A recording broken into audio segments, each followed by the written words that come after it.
Assalamualaikum warahmatullahi wabarakatuh. Selamat pagi untuk semua hadirin. Kepada yang terhormat Bapak Moh Mabruri Fauji MA sebagai dosen pengampu mata kuliah Ekonomi Islam Global, dan juga teman-teman mahasiswa-mahasiswi sekalian yang saya banggakan.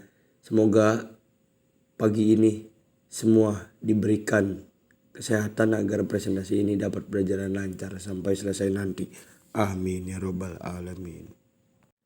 Perkenalkan, kami dari kelompok 10 yang beranggotakan 1. Sabita Syahda Kamila dengan NIM 2108 24103, dan yang kedua ada Anisah dengan NIM 2108 24127, dan saya sendiri Reza Mauldana Saputra dengan NIM 2108 2040 89 yang akan bertugas sebagai moderator dalam diskusi materi halal farmasi, konsep dan strategi pengembangan industri herbal dan obat-obatan di Indonesia. Baik, untuk mengefisien waktu, langsung saja kita mulai materinya. Dan materi yang pertama akan dibacakan oleh saya sendiri. Tanaman herbal. Jamu adalah tumbuhan yang digunakan sebagai obat, baik yang sengaja ditanam maupun tumbuh liar. Masyarakat memanfaatkan tanaman tersebut untuk campuran dan sebagai obat untuk menyembuhkan penyakit. Herbal adalah salah satu komponen utama produk herbal. Bahan-bahan tersebut berasal dari tumbuh-tumbuhan yang masih sederhana, murni atau olahan. Manfaat tanaman herbal. Ada beberapa manfaat tanaman herbal, yaitu menjaga kesehatan, meningkatkan status gizi masyarakat, penghijauan lingkungan, serta dapat meningkatkan pendapatan masyarakat. Yang ketiga ada jenis tanaman herbal. Jenis tanaman herbal sebagai berikut. 1. Tanaman jahe. 2. Tanaman kunyit. 3. Lengkuas. 4. Kencur. Dan 5. Temulawak. Yang keempat, tanaman obat keluarga. Tanaman obat keluarga, toga atau bisa kita sebut toga. Toga merupakan singkatan dari tanaman obat keluarga. Tanaman obat keluarga adalah tanaman hasil budidaya yang berkhasiat sebagai obat.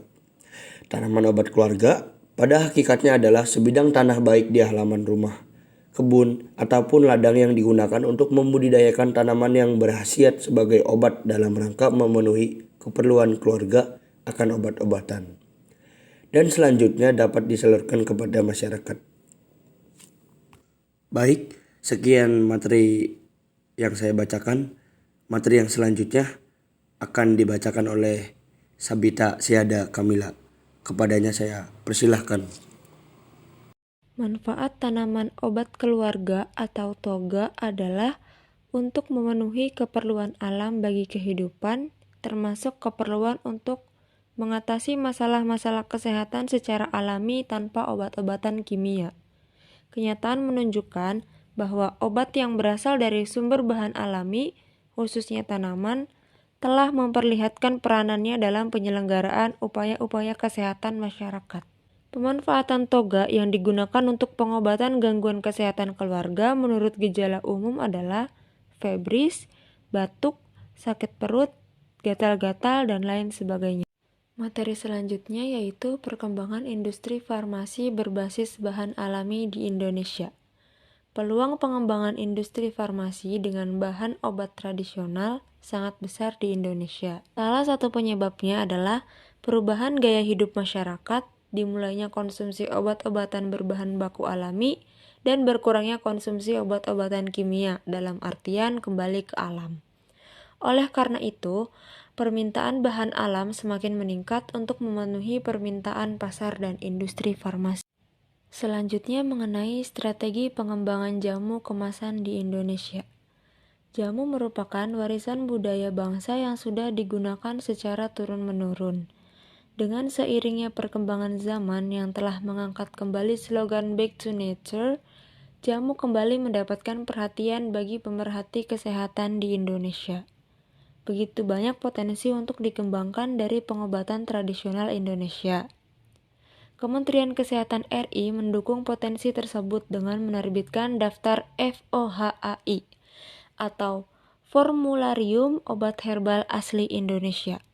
Upaya tersebut dapat dikatakan sebagai langkah awal pemerintah untuk memperluas peran pengobatan tradisional Indonesia dalam memberikan pelayanan kesehatan. Ada pembagian kategori berdasarkan cara pembuatan, klaim penggunaan, dan tingkat pembuktian khasiatnya, yaitu yang pertama ada jamu. Klaim khasiat jamu dibuktikan secara turun-temurun atau empiris, namun tidak boleh mengklaim memberikan kesembuhan penyakit. Diproduksi secara sederhana dengan peralatan yang sederhana dan bahan bakunya belum terstandar. Contoh dari kategori ini adalah jamu beras kencur, jamu gendong, dan lainnya. Kemudian yang kedua ada obat herbal terstandar. Klaim khasiat dari obat herbal terstandar dibuktikan secara ilmiah yaitu melalui uji preklinik atau menggunakan hewan coba. Bahan bakunya telah distandarisasi dan diproduksi di fasilitas yang modern.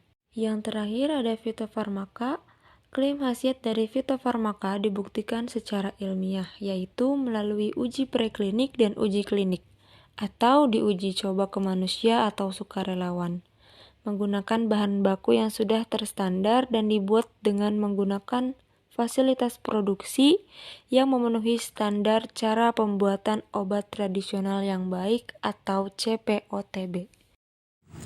Baik, terima kasih Saudari Sabita telah membacakan materi yang telah disampaikan, dan materi yang selanjutnya akan dibacakan oleh Saudari Anissa. Kepadanya saya persilakan. Materi selanjutnya yaitu bentuk sediaan obat dari tumbuhan. Bahan baku untuk proses industri, herbal, ekstrak obat, dan fitofarmaka berasal dari tumbuhan yang merupakan produk biofarmasi. Produk ini dapat berupa tanaman segar atau kering atau simplicia. Produk segar digunakan sebagai ekstrak tekan, tinktur atau ekstrak cair, maserasi minyak atau pelarut minyak. Produk simplicia dapat berupa sediaan serbuk, sediaan teh, maserasi minyak atau ekstrak kental atau kering. Sebagai obat Indonesia, produk biofarmasi dapat digunakan sebagai obat herbal atau fitofarmaka. Obat herbal tradisional hanya diuji dalam studi praklinis, sedangkan produk herbal harus diuji dalam studi praklinis dan klinis.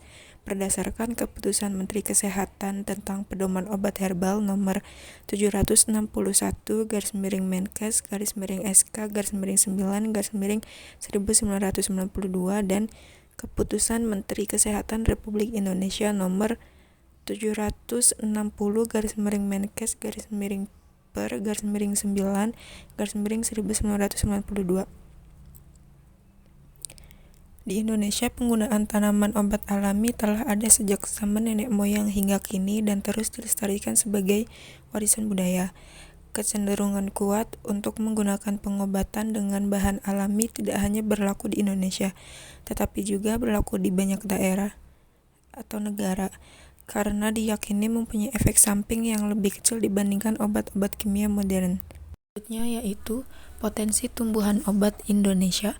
Salah satu upaya pemerintah melalui Ditjen POM dalam mendukung pengembangan agroindustri tumbuhan obat Indonesia adalah ditetapkannya 13 komoditi tumbuhan obat unggulan, yaitu temulawak, jati Belanda, sambiloto, mengkudu, pepagan, daun ungu, sanrigo, pasak bumi, dan daun jinten, kencur, pala, jambu mete, dan tempuyung, dengan pertimbangan bahwa komoditi tersebut bernilai ekonomi yang tinggi, mempunyai peluang pasar dan potensi produksi yang tinggi, serta berpeluang dalam pengembangan teknologi.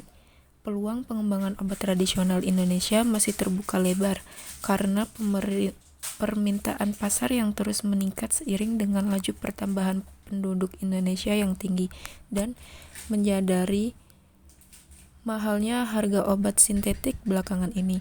Tingginya minat masyarakat akan obat alami, banyak perusahaan industri farmasi nasional menawarkan produk obat alami dalam bentuk ekstrak tumbuhan obat atau fitofarmaka yang diolah dan dikemas secara modern di pasaran saat ini, seperti prolipid dan praurik. Selanjutnya yaitu kendala dan strategi pengembangan tumbuhan obat Indonesia.